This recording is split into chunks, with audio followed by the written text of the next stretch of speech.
Okay guys, तो आज हम एक नया कॉन्सेप्ट सीखने वाले हैं जहाँ पे आपके पास डेटा होगा बट कुछ डेटा अवेलेबल नहीं रहेंगे, वैकेंट होंगे। ओके, जैसे कि suppose if I am HR और मैं फ्रंट एंड में या फिर मैं फ्रंट एंड में काम कर रहा हूँ और कुछ कैंडिडेट्स ने गूगल का फॉर्म फिल किया है।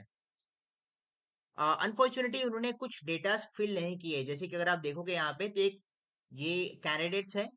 ओके, उन्होंने अपना मेल आईडी तो मेंशन किया है बट फर्स्ट नेम मेंशन नहीं किया है, first name last name mention नहीं किया है। ओके, सिर्फ सेकेंडली कंपनी का नाम भी है यहाँ पे, तो कंपनी का नेम मेंशन नहीं किया है। ओके, बट लकीली मुझे समझ में आ रहा है कि यहाँ पे जो डॉट के पहले वो फर्स्ट नेम है, dot and at the rate के बीच में जो है वो मेरा लास्ट नेम है, और एट द रेट के बाद में जो है डॉट कॉम के पहले वो कंपनी का नेम है। ये समझ में आता है बिकॉज कंपनी का यही फॉर्मेट होता है, कंपनी मेल आईडी का यही फॉर्मेट होता है। ओके, तो ऐसे केसेस में मान के चलो कि ऐसे 150 कैंडिडेट्स है या फिर 500 कैंडिडेट्स है जिन्होंने कुछ ना कुछ डिटेल मिस कर दी है। तो ऐसे एक तरीके में, ऐसे कंडीशन में, सिचुएशन में what I can do is that I can call everyone. मैं सबको कॉल कर सकता हूँ, मैं उनको बोल सकता हूँ that you have not fill the form correctly और there are some details which are missing, तो आप उसको फिर से फॉर्म फिल करो। ऐसा मैं उनको बोल सकता हूँ, but this will be time consuming because यहाँ पे 150 कैंडिडेट की बात हो रही है, 500 कैंडिडेट की बात हो रही है। तो instead of calling everyone, I can fill this data on my own. But अगर मैं मैनुअली ये सब भरते बैठूं, फिल करते जाऊं, तो again it will take so much of my time of mind. So better है कि मैं कुछ ऐसा कुछ करूं जिसकी वजह से मेरा डेटा भी फिल हो जाए एंड सेकेंडली मेरा टाइम भी ज्यादा ना लगे। ओके, तो ऐसा हम आज कुछ सीखने वाले हैं। तो अगर आप देखोगे यहाँ पे, तो हमारे पास ईमेल आईडी है, यानी कि हमारे पास डेटा है जो कि एक मेल आईडी है। हमें first name last name and company का नाम यहाँ फिल करना है। तो हमें यहाँ पे एक्सेल को एक पैटर्न बताना पड़ेगा, एक हिंट देनी पड़ेगी। तो अगर उस पैटर्न को एक्सेल समझ पाया तो आगे की जो डेटा है, एंट्री है, वो खुद फिल कर देगा। तो Excel is very smart and very user friendly. तो सपोज सपोज यहाँ पे नैन्सी फर्स्ट नेम है, मैं नैन्सी लिख देता हूँ। स्मिथ लास्ट नेम है, लिखा हुआ है पहले से, कंपनी का नेम भी मुझे दिख रहा है, तो कंपनी का नेम भी मैंने मेंशन कर दिया यहां से।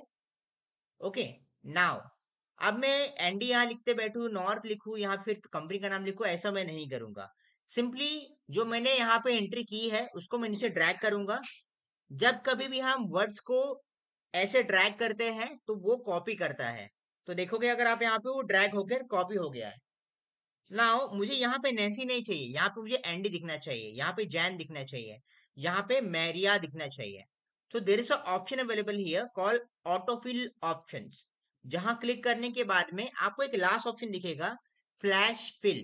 फ्लैश फिल का काम क्या होता है कि आपके डेटा में अगर कोई पैटर्न दिखता है तो पैटर्न का समझकर नेक्स्ट डेटा में एक्चुअली एंट्री करता है वो। तो सपोज मैं फ्लैश फिल पे क्लिक करूंगा, तो you see here Andy, Jain, Maria, automatically पूरे नाम से यहाँ लिख के आ गए। इन द सिमिलर वे अगर मैं स्मिथ को भी करता हूँ, ओके, ड्रैग करता हूं मैं डाउन, तो वो सेम अगेन कॉपी करेगा। बट मुझे यहाँ पे नॉर्थ चाहिए, यहाँ पे कोटास लिखना होना चाहिए। तो उस केस में अगेन मैं ऑटोफिल ऑप्शन पे क्लिक करूंगा, फ्लैश फिल पे क्लिक करूंगा। सो अगेन नीचे का पूरा डेटा जो है ऑटोमेटिकली वो राइट डेटा फेच कर लेता है।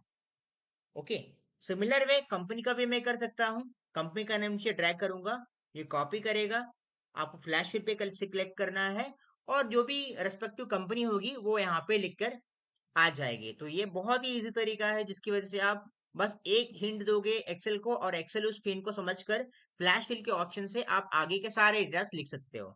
बिकॉज हो सकता है ना कि 100 कैंडिडेट्स है, 150 कैंडिडेट्स है जिन्होंने ये सारी मिस्टेक की है, उन्होंने कंप्लीट डेटा मेंशन नहीं किया है। तो उस केस में ये मेथड बहुत यूजफुल होगा आपके लिए। But there is one more way, हम यही चीज एक अलग तरीके से कर सकते हैं और इससे भी फास्ट कर सकते हैं। ओके, बट बिफोर दैट मैं पहला पहले फॉर्मेट पूरा सेम कर देता हूँ। जैसे कि यहाँ पे फॉर्मेट डिफरेंट है, तो मैं होम टैब में जाकर फॉर्मेट पेंटर और फॉर्मेट सेम कर दिया। यस, सेकंड तरीका है डेटा को स्प्लिट करने का, यूजिंग डीलिमिटर। ओके, तो पहले तो मैं फॉर्मेट को कॉपी कर लेता हूँ। ये भी एक अच्छा तरीका है फॉर्मेट कॉपी करने का। अब जस्ट सेलेक्ट करो, फॉर्मेट पेंटर पे जाओ, जहां पे भी आपको सेम फॉर्मेट चाहिए वो सेल को आप सेलेक्ट कर लो। Okay. Second way to split the data is by using delimiter. Similarly ये भी फॉर्मेट सेम नहीं है, तो पहले मैं फॉर्मेट पे क्लिक करता हूँ, फॉर्मेट पेंटर, और डेटा को सेलेक्ट कर लेता हूँ। तो सेम फॉर्मेट यहाँ पे अगेन कॉपी हो गया। Again this is very time saving, यहाँ पे टाइम कंज्यूम नहीं हो रहा है, टाइम बच रहा है आपका। नाउ पहले वाले तरीके में हमने यहाँ पे first name last name company का नाम लिखा था। मान के चलो कि ऐसे बहुत सारे कॉलम्स है, 10 कॉलम्स है ऐसे, जो आप फिल करते रख रहे हो। बट फिल करने में तो टाइम जा रहा है ना, पहला ही एंट्री सिर्फ कर रहे हो। आई टोटली एग्री कि आप पहले ही कैंडिडेट का एम्प्टी सेल का डेटा फिल कर रहे हो, बट उसके लिए भी तो टाइम जा रहा है ना। व्हाट इफ मैं अगर ऐसा बोलूं कि आपको ये सब कुछ लिखने की जरूरत ही नहीं है, और फिर भी आपका डेटा स्प्लिट हो जाएगा। तो this can happen by using delimiter. So what I can do here is I can simply select the data। यहाँ पे मैं डायरेक्टली इसको डेटा को सेलेक्ट कर सकता हूँ। डेटा मतलब हेडिंग को सेलेक्ट नहीं करना है, उसके अंदर जो कंटेंट है उसको सेलेक्ट करना है। और ऊपर डेटा वाला एक टैब अवेलेबल है, वहां क्लिक करना है आपको। आपको टेक्स्ट टू कॉलम का ऑप्शन दिखाई देगा, वहां क्लिक करना है आपको।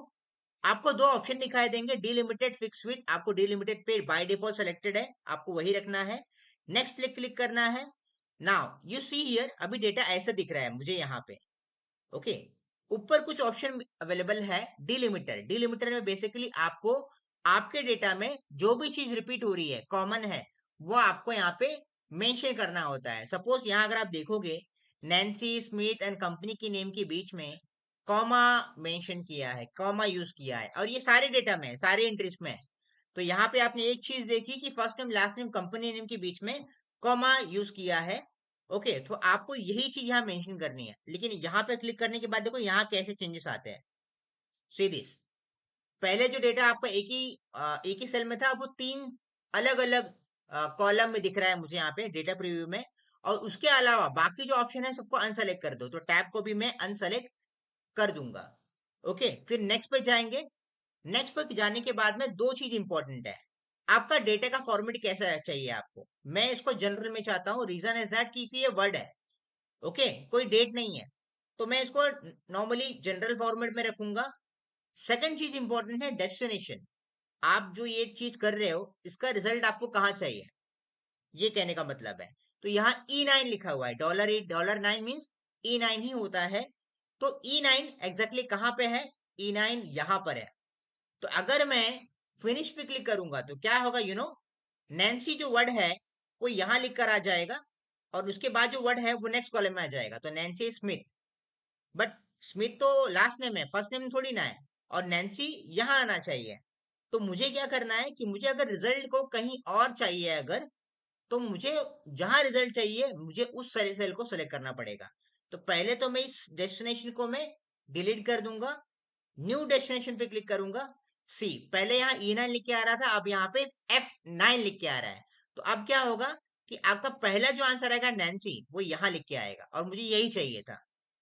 फिर आप करने का पूछेगा, you have to click on okay. और सी, यहाँ पे पूरा डेटा आप ऑटोमेटिकली आपको फेच हो गया है। Okay.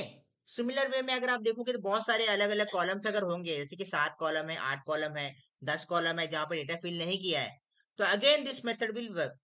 This is very helpful. तो दो तरीके हैं आपके पास डेटा को स्प्लिट करने के, using slash fill and delimiter, but delimiter is the best way. कुछ कुछ इसको डिलिमिटर भी बोलते हैं, but I prefer to say delimiter. तो always split your data using delimiter method. Okay, it's very time saving process.